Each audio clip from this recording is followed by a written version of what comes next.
Sleeping alone can lead to death. The cold penetrated through the cracks in the wooden walls, descended from the thatched roofs, and turned even the coziest homes into icy crypts of the Middle Ages. People of that era waged a real war against the cold, where the main weapons were not swords and shields, but woolen blankets and the warmth of the human body. Every night, they built a complex defense system against the frost that could kill them in their sleep, silently and imperceptibly. An ordinary bed was transformed into a fortress, and preparing for bed resembled a complex ritual of survival, honed over centuries. Without central heating and modern insulation, our ancestors showed remarkable ingenuity to preserve precious warmth. Watch the video to the end to find out how an ordinary wooden box saved the lives of entire generations and why closing the bedroom door at night could be a death sentence. What if I told you that in the Middle Ages, a bed was not just a piece of furniture, but a separate structure inside a room? The most effective way to retain heat was to create an insulated microclimate that the icy air of the main room could not reach. People designed sleeping places to resemble wooden boxes with thick walls and a roof. This space was heated by human breath and maintained a temperature significantly higher than in the rest of the house. Inside such a structure, the air stagnated, creating a warm air cushion around the sleeping people. Wealthy townspeople and nobles ordered massive canopy beds, which were not intended for beauty. The thick, heavy fabric hanging from the wooden frame acted as an excellent heat insulator, blocking cold drafts. Within the cottage walls. These curtains were closed tightly at night, turning the bed into an airtight tent in the middle of an icy bedroom. Often, several layers of fabric, including wool or velvet, were used to create the most reliable barrier possible. Even during the day, these curtains remained half closed so that the bedding would not cool down from the surrounding air. In simpler homes where velvet and expensive fabrics were unaffordable, wooden panels were used. Beds were often built into wall niches or made in the form of cabinets with closing doors. A person would literally climb inside a wooden box, close the doors behind them, and find themselves in a small enclosed space. The cracks in such sleeping cabinets were caulked with moss or tow so that not a single ray of cold could penetrate inside. It was like sleeping in a chest, but it was precisely this cramped space that ensured survival in the harsh winters. Wood itself is a warm material that cools slowly and is pleasant to the touch. The walls of such a sleeping box were heated by the bodies of the sleepers and began to give off heat back. The result was a thermos effect that worked all night without additional energy sources. In the morning, when opening the doors of such a cabinet, a person was faced with a sharp temperature drop because the room could be around 0 degrees. The difference between the temperature inside the sleeping area and outside could reach 10 degrees or more. The design of the bed always provided for a high position of the bed above the floor.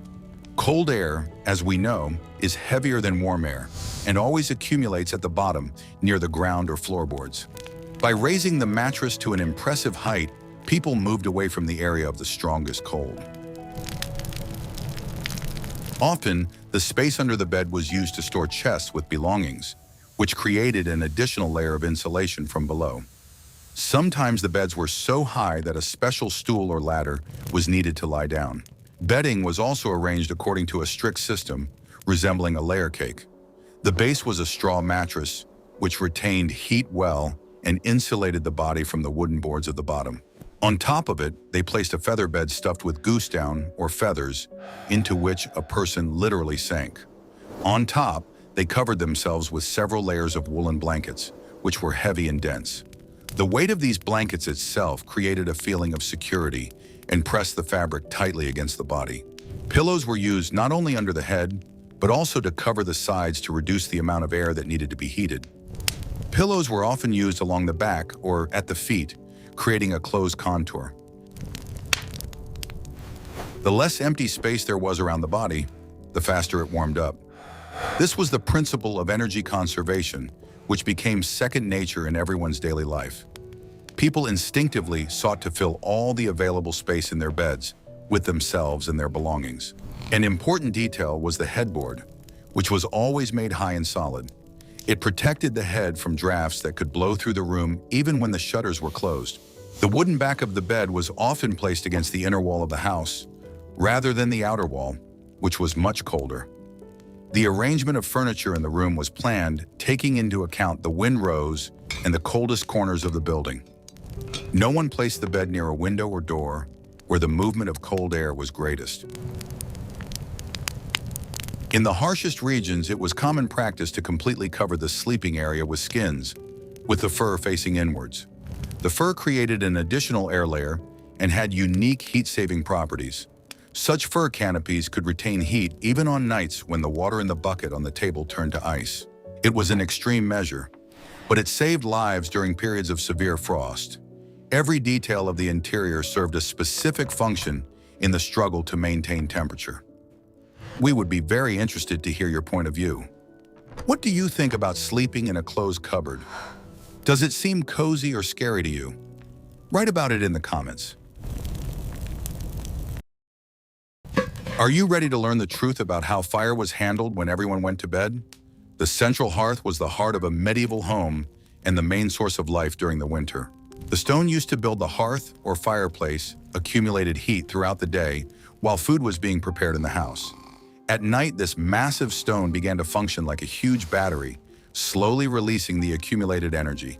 People tried to sleep as close as possible to this source of heat, arranging their sleeping places around it. However, leaving an open fire on at night was extremely dangerous due to the risk of fire in a wooden house. Therefore, there was a strict ritual for preparing the hearth for bedtime, which was called fire tending. The coals were carefully raked into a pile in the center of the hearth to keep them hot until morning. They were covered with a special metal or ceramic cap with holes. This cap prevented the fire from flaring up, but also prevented the coals from going out completely. The procedure required skill and attention, as a mistake could cost the whole family their lives. Too much air could fan the flames, which would spread to the floor or furniture. Closing it too tightly could extinguish the coals, and in the morning the house would be frozen. The ability to properly put the fire to sleep was passed down from older to younger generations as an essential life skill. It was a balance between safety and the need to preserve the source of heat until dawn. The smoke that inevitably accompanied combustion was a constant companion of nighttime rest in those days.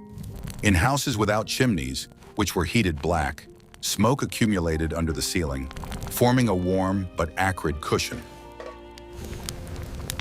People slept low enough to be in the clean air zone, but took advantage of the warmth from the smoke layer. The walls and ceiling were saturated with soot, which, oddly enough, served as an additional layer of insulation. Fireplaces in wealthier homes had their own characteristics and required a large amount of firewood. To keep the fireplace warm all night, a huge night log of hardwood was placed in it. Such a log could smolder for hours, maintaining a minimum temperature in the stone-lined room. Oak or beech were best suited for this purpose, as they burned slowly and hot. Preparing such special logs was an important part of getting ready for winter. The heat from the hearth was distributed unevenly, so sleeping places were allocated according to seniority. The head of the family and the most respected members of the household occupied the places closest to the heat. Young people and servants slept on the periphery, where the influence of the fire was much weaker. This was a social hierarchy dictated by the harsh physics of heat distribution. The struggle for a place by the fire was a quiet but constant reality of everyday life. Sometimes heated stones from the hearth were used, which were taken out before bedtime. They were wrapped in cloth and placed at the feet or along the body as portable heaters. The stone could retain heat for several hours, making it easier to fall asleep in an icy bed. It was important to choose the right type of stone so that it would not crack from the heat and would cool down slowly. These were the prototypes of modern hot water bottles, available to absolutely everyone. Coals from the hearth were also used to fill special metal braziers. These braziers were placed in the room, but this was risky because of carbon monoxide. Therefore, they were more often used to briefly warm up the room before bedtime and then taken away. Ventilation in medieval houses was natural due to the gaps, which paradoxically saved people from poisoning. But it was impossible to rely on this, and coal was handled with extreme caution. The walls around the hearth were often covered with thick fabric or skins to reflect heat into the room. The stone walls could absorb precious degrees of heat, so they were insulated from the living space. Metal or wooden screens were placed behind the fire, directing infrared radiation towards the sleeping people. It was primitive but effective comfort engineering based on experience. The morning awakening began with blowing on the coals preserved from the evening under a layer of ash. If the fire died out, it was a real tragedy, as it was difficult to rekindle it in a frozen house. Preserving the seed of fire was a symbol of the continuity of life and warmth in the home. An extinguished hearth was seen as a bad sign and a harbinger of trouble. How much do you think the lack of central heating would change your relationship with your family in winter? In the next chapter, you will learn about the strange sleep pattern that helped people survive the longest and darkest winter nights. Want to know a secret that will change your perception of how people slept in the past? Medieval people did not sleep continuously for 8 hours straight, as we are accustomed to doing today. Their winter sleep was divided into two large parts, which was called Biphasic sleep. When darkness fell, which came very early in winter, the family went to bed to keep warm and save candles. This was the first sleep, which lasted until about midnight or a little longer. Waking up in the middle of the night was completely normal and expected for everyone.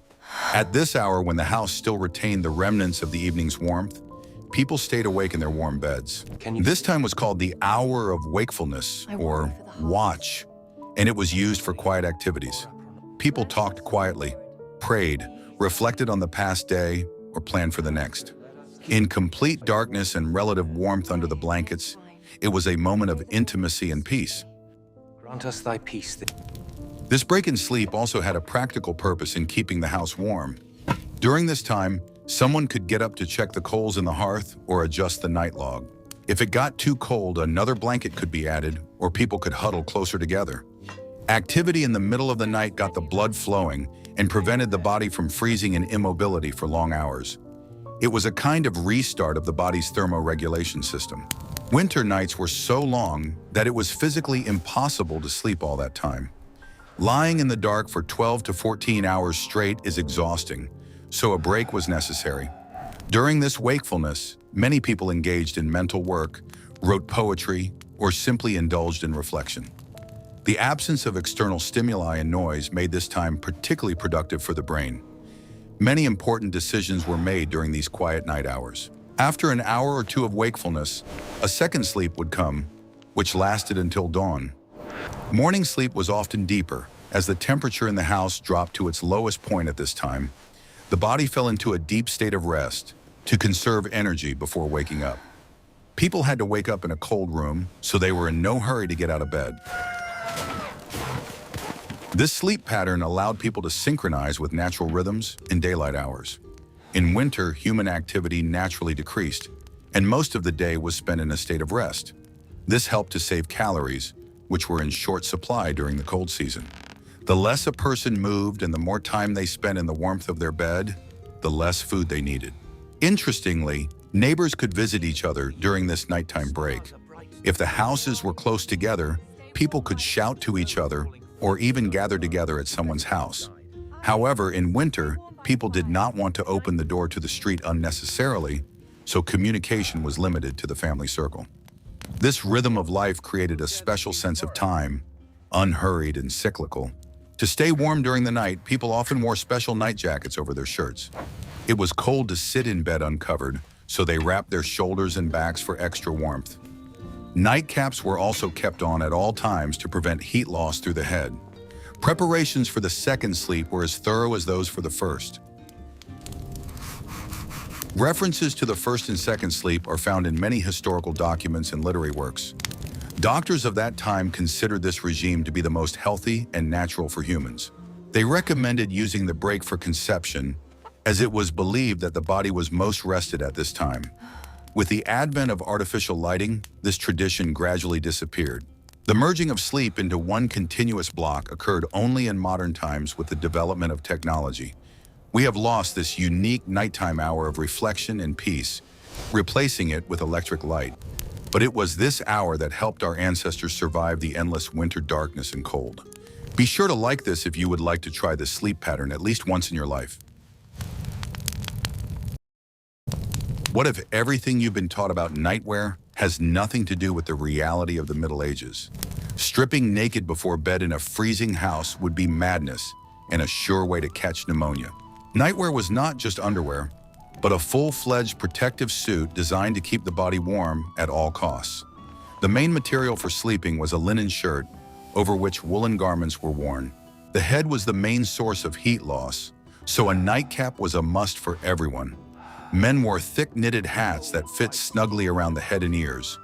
Women used caps made of several layers of fabric that were tied under the chin. Taking off your cap at night meant waking up with a headache and a stuffy nose. It was as important a part of the wardrobe as shoes during the day. The neck and shoulders, which could accidentally stick out from under the blanket, were protected by capes or special collars. These short capes were worn directly over the nightgown and did not restrict movement. They were often made of quilted fabric or old woolen blankets. If a person tossed and turned in their sleep, such a cape ensured that the cold air would not touch their skin. Thick woolen socks, often above the knee, were worn on the feet. The feet were the first to get cold, and warming them in a cold bed was the most difficult task. People often slept in the same stockings they wore during the day, if they were dry. Sometimes special knitted sleeping boots made of soft yarn were used. The nightgowns themselves were long, reaching to the feet, and were made of thick, coarse fabric. The air trapped between the fibers of the fabric served as an excellent insulator. Rich people could afford flannel or thin wool, which kept them even warmer. The sleeves were made long and narrow so that they would not ride up during sleep and would fit snugly around the wrists. The waist was often wrapped with an extra piece of fabric or a wide belt. This protected the kidneys and back from drafts that could blow through the mattress from below. Before you settle. Layering was the main principle of nightwear. Several thin layers kept you warmer than one thick one. People resembled cabbages wrapped in many layers of clothing. Before going to bed, clothes were often warmed by the hearth to bring a little warmth with them. Putting an icy shirt on a heated body was unpleasant and dangerous to health. Warm fabric helped to warm up the space under the blanket faster. This moment of changing clothes was the fastest action of the whole day. People even tried not to leave their hands exposed, hiding them under their armpits or in their sleeves. Some used mittens if the house was extremely cold. The skin should not come into contact with the frosty air in the room. Every square centimeter of the body was carefully covered. Sleepwear was rarely washed in winter, as drying it was a huge problem.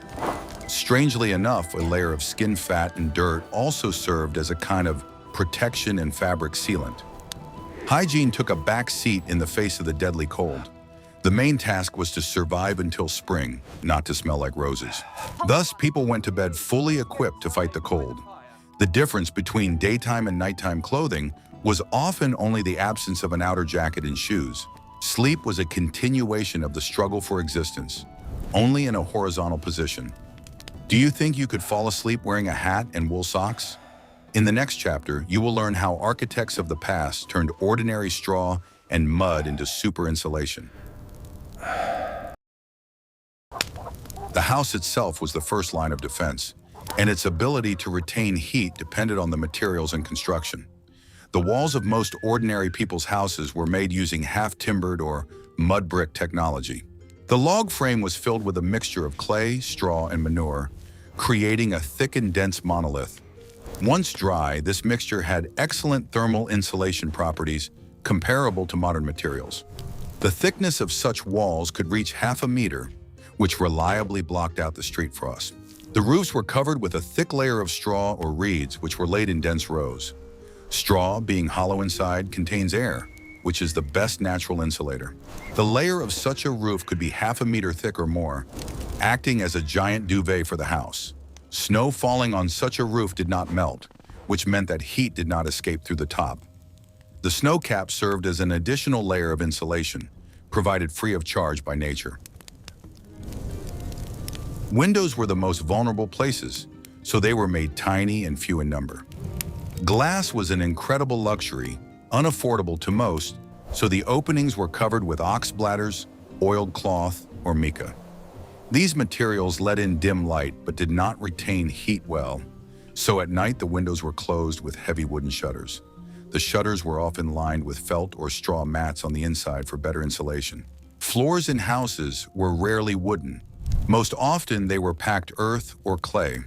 The earthen floor was cold, but it had a stable temperature and was not blown by the wind from below, like a wooden floor. To insulate the feet from the cold of the earth, the floor was covered with a thick layer of straw or reeds. This plant carpet was changed several times during the winter as it became trampled and dirty. Doors were made low and narrow to minimize heat loss when entering and exiting. The threshold was always high to block the cold air creeping along the ground. The door leaf was nailed together from thick boards in 2 layers, with tow laid between them. At night, the door was additionally covered with heavy woolen fabric or an old carpet. The interior of the house often had no partitions, consisting of one large room. This allowed the heat from the only fireplace to circulate freely throughout the entire space. The division into rooms was achieved with curtains or furniture that did not interfere with the movement of warm air. The smaller the volume of the house, the easier it was to heat. The ceilings were made as low as possible, sometimes so low that an adult had to bend down. Warm air accumulated under the ceiling, and the lower it was, the warmer it was for people. The high vaulted halls of castles were a nightmare to heat, so the nobility often built small, wooden winter rooms inside the large chambers. Poor people originally built their dwellings compact and low-lying. Cracks in the walls, which inevitably appeared over time, were carefully filled with fresh clay or moss every autumn. This was a mandatory annual procedure in preparation for winter, in which the whole family participated. Finding and eliminating drafts turned into a real hunt for an invisible enemy. Even a small hole could cool the house down in one windy night. In some regions, houses were built half buried in the ground, creating semi-dugouts. The earth has excellent thermal inertia and protects from the wind better than any wall. In such a house, the temperature never dropped below a certain level, even without heating. It was an ancient and time-tested, energy-saving technology. The entrance to the house was often equipped with a small vestibule or porch. This created a buffer zone where cold air from the street mixed with the warm air of the house without immediately entering the living space. The porch was also used to store firewood and outerwear. Proper architecture was a passive but powerful way to combat the climate. Are you ready for the shocking truth about how people iron their sheets to sleep on? Going to bed in an ice-cold bed in winter was not only an unpleasant experience, but also a real health hazard. The human body expended a tremendous amount of energy trying to warm up a frozen mattress and heavy blanket with its own heat. Such a temperature shock could easily lead to a cold or even hypothermia right in one's own bedroom. To avoid this heat shock, our ancestors used various ingenious devices to preheat their beds. The most common and well-known device was a special hot water bottle resembling a kitchen utensil. It was a flat metal container with a very long wooden handle. Most often, such warmers were made of copper or brass, as these metals conduct heat very well. Hot coals were poured directly from the hearth into this container, which was very similar to a deep frying pan with a perforated lid. The hostess or servant carefully ran this brazier between the sheets, ironing the bed for several minutes before going to sleep. The metal quickly transferred the accumulated heat to the fabric, drying out the eternal winter dampness and heating the air inside the bed. This required a certain amount of skill and constant attention from the person doing it. It was necessary to move the hot water bottle continuously so as not to burn the expensive linen bedding. However, this method had a significant disadvantage compared to stone. Water cooled faster than a hot brick, and by morning the bottle could become cold. In addition, such vessels were quite fragile and could crack if handled carelessly. Spilling water on the bed in winter was a real domestic disaster for the residents.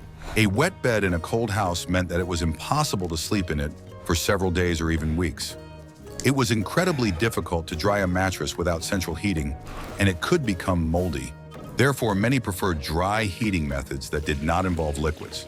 Hot river sand or ordinary salt was also often used as a safe filler for hot water bottles. They were heated in a frying pan and then poured into thick linen bags. Sand retains heat for a very long time and has the remarkable property of taking the shape of the human body. It was very comfortable to lie on such a warm and soft bag, warming the lower back or side. Salt also had excellent heat capacity and, according to popular belief, various healing properties. There were also much more complex special devices for wealthy homes. These were large wooden frames of a special shape, which were placed right in the center of the bed. Inside such a structure, a pot with smoldering coals was placed on a special hook or stand. The frame lifted heavy blankets high, creating a kind of dome or tent. Warm air circulated freely under this dome, spreading evenly throughout the space. This allowed the entire bed to be thoroughly warmed, rather than just certain areas at the feet. This clever design was called a monk or wagon in different countries because of its shape. It was the most effective way to dry a feather bed. Poor people who had neither metal utensils nor good bricks could use heated wooden logs. Dense hardwoods such as oak cool slowly and give off gentle heat. The log was heated over a fire, but not to the point of burning, and then wrapped in rags. However, there was a high risk of bringing a smoldering spark into the straw that filled the mattresses of the poor.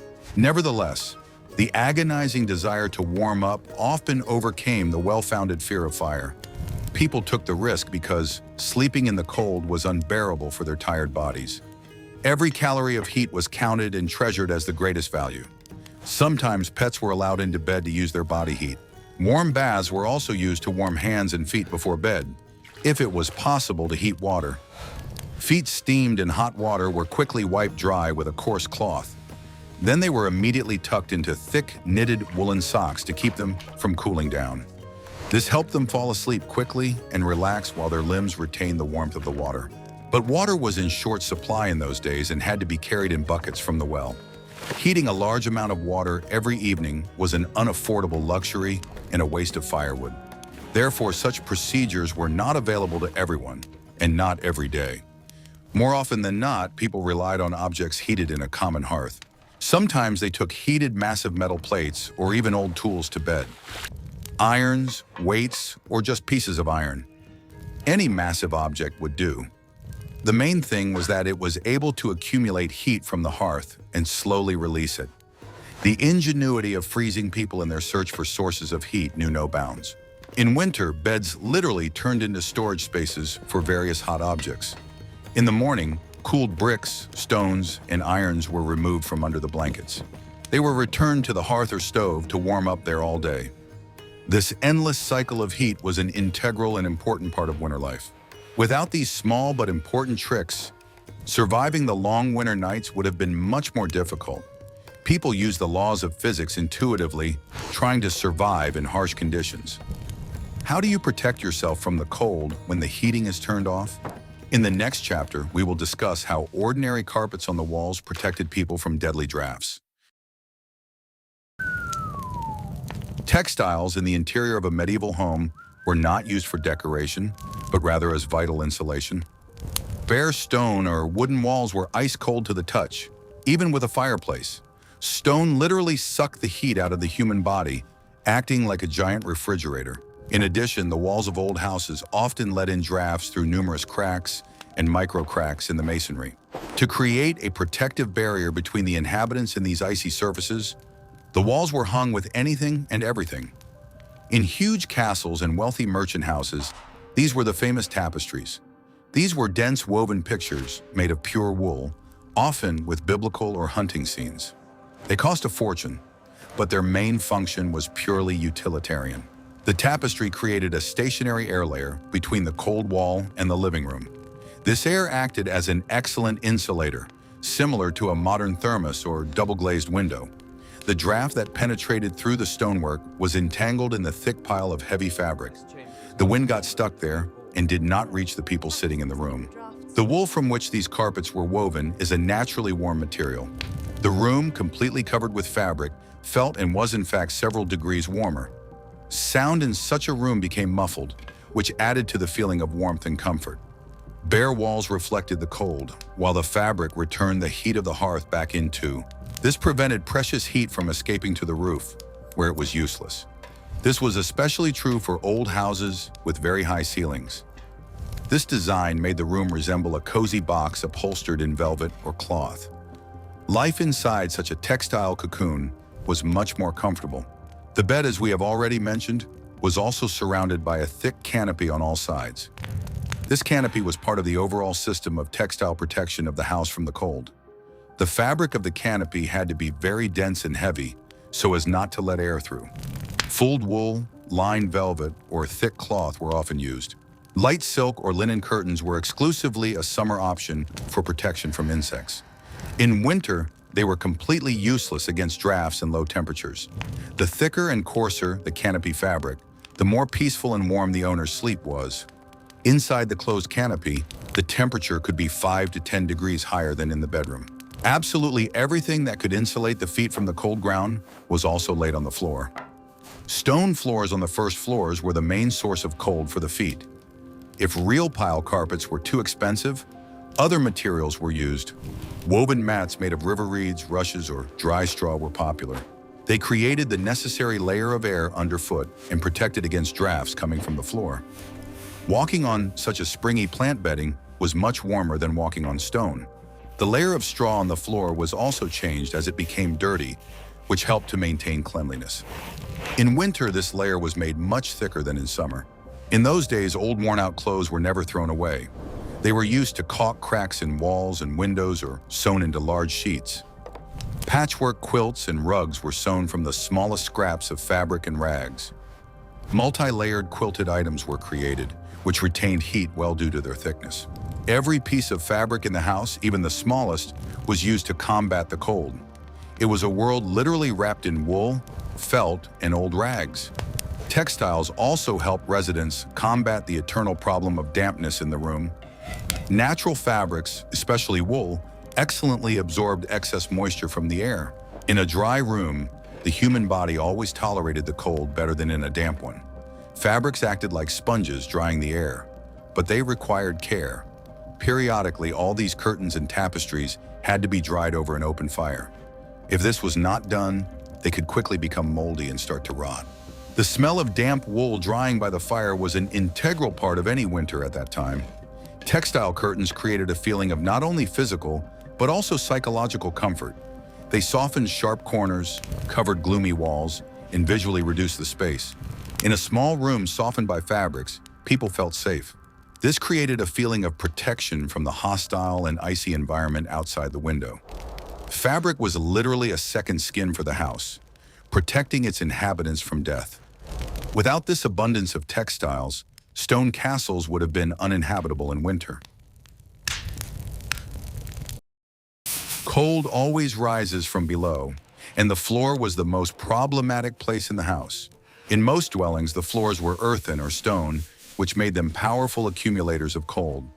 It was impossible to walk barefoot on such a floor, as it threatened instant hypothermia. Therefore, insulating the floor was the #1 task. The most common covering was a thick layer of straw, hay, or reeds scattered throughout the house. This layer was called sprinkling and could reach a considerable thickness of 10 to 15 centimeters. The straw created an air cushion and insulated the feet from the icy ground. Fragrant herbs such as lavender or mint were often added to it for aroma. However, this covering had a significant drawback. It quickly became contaminated with food scraps and debris. In winter, it was difficult to replace the straw completely, so often a fresh layer was simply added on top of the old one. This created a kind of cultural layer which, rotting underneath, could even give off a little heat. But from a sanitary point of view, it was far from ideal. In wealthier homes, woven reed mats were used, which could be lifted and shaken out. They were more hygienic and looked better. Animal skins or woolen rugs could be laid on top of the mats. The multi-layered approach worked here too. Mat, rug, skin. Wooden floors were a sign of wealth and were often raised above the ground. The space between the ground and the floorboards created an insulating buffer. But even wooden boards were cold, and people tried to cover them as well. The gaps between the floorboards were a source of terrible drafts from under the floor. Benches and footrests were used for sitting and working so as not to touch the floor. Even at the table, people tried to keep their feet on the crossbar of a chair or on a special cushion. Contact between the soles of the feet and the floor was minimized by any means possible. The whole life of the family took place on a platform raised above the ground. As already mentioned, beds were placed on high legs for this very reason. The higher above the floor, the warmer the air. Sometimes special podiums or platforms were built in the sleeping area. This zoning by height was dictated solely by thermodynamics. Shoes were worn indoors at all times, often special soft shoes with thick felt soles. Felt was an excellent insulator and a warm material. Walking on the earthen floor in socks alone was risky. Indoor shoes were a necessity, not a luxury. In some regions, the floors were covered with coniferous branches. The pine needles created a springy and warm covering, which also smelled pleasantly of resin. It was an affordable and free material in wooded areas. The branches were replaced as the needles fell off. The fight against the cold from the floor was constant. As soon as the covering thinned or was trampled, the cold immediately made itself felt. A warm floor was the basis of comfort, and people spent a lot of energy maintaining it. Without reliable insulation from below, all other measures would be useless. The most effective and free source of heat was people themselves. The human body emits about 100 watts of heat energy at rest. A group of 5 people in a small enclosed space, such as a bed, works like a half-kilowatt heater. Therefore, sleeping alone was an unaffordable luxury and foolish. Often, the entire family slept in one bed. Parents, older generations, and other household members. This was the norm even for relatively well-off people. They slept huddled close together, often embracing each other to minimize heat loss. This forced intimacy destroyed the concept of personal space, but it saved lives. There was a specific order for sleeping arrangements in the bed. Usually, women and the most vulnerable members of the family lay in the middle, where it was warmest. Men lay on the edges, protecting the others from the cold curtains with their backs. This was a manifestation of care and fulfillment of the role of protector. The big bed was the center of family life. It was made huge to accommodate everyone. The famous bed of Ware in England was over 3 meters wide and could accommodate several married couples. Such giant beds were a symbol of hospitality and collective survival. If there were guests or travelers in the house, they were often put in the common bed or arranged on the floor nearby. Warmth was a shared resource. It was considered cruel to deny a person a place by the fire or in the warmth of bodies. Sleeping together united people in the face of harsh nature. In monasteries and barracks, people slept in shared dormitories where beds were placed close together. Even if everyone had their own bed, the crowding of people in the room raised the air temperature. The breath of dozens of people heated the bedroom better than any fireplace. Collectivism was the key to warmth. This way of sleeping required tolerance and habit. Snoring, movements in sleep, smells, all this became common property. People got used to ignoring discomfort for the sake of warmth. The feeling of an elbow was literally familiar to everyone from birth. Loneliness was perceived as cold. The expression "warm the bed" had a direct physical meaning. Servants were often forced to lie in their master's bed before his arrival to warm it with their bodies. The warmth of the human body was valued more than the warmth of a hot water bottle. This custom persisted in villages until the 20th century. Only with the advent of affordable heating and cheap fuel could people afford separate rooms and beds. Individualism in everyday life is a very recent acquisition of humanity. Our ancestors survived only by huddling together. Sleeping together also provided a sense of security. In the darkness of night, full of real and imagined fears, it was reassuring to feel the shoulder of a loved one nearby. Warmth and safety were synonymous in the minds of medieval people. Waking up in a medieval house in winter was a severe test of willpower. As soon as a person emerged from the warm cocoon of their bed, they were exposed to the icy air of the room. The temperature in the morning often dropped to 0 or even below, and the water in the buckets was covered with a crust of ice. It was necessary to act quickly and decisively. The first thing to do was to revive the fire. The first person to get up, usually a woman or a servant, would rake the ashes in the hearth, find the smoldering coals, and fan them into life by adding kindling. The comfort of the entire house depended on how quickly the flames would rise. The sound of the fire being fanned was a wake-up call for the rest of the household. They had to get dressed at incredible speed. People grabbed clothes that were often placed in bed in the morning or kept under a pillow so that they would not be cold. Putting on multiple layers of wool took only a few seconds. Shivering was a constant companion during morning preparations. Breakfast had to be hot. Cold food in winter was not filling and did not warm you up. Usually it was reheated porridge or soup that had been standing by the hearth since the evening. The hot liquid inside helped the body to start the process of generating heat. Bread was often dipped in hot broth or herbal decoction. Morning hygiene procedures were kept to a minimum. Only the face and hands were washed with ice-cold water, and even that was not always done. Washing thoroughly in winter was dangerous to health. Dirt was considered a lesser evil than a cold. Work began immediately after breakfast, which also helped to keep warm. Physical activity was the best way to combat the cold. Chopping wood, carrying water, and taking care of the house all made the blood flow faster. Sitting idle meant freezing.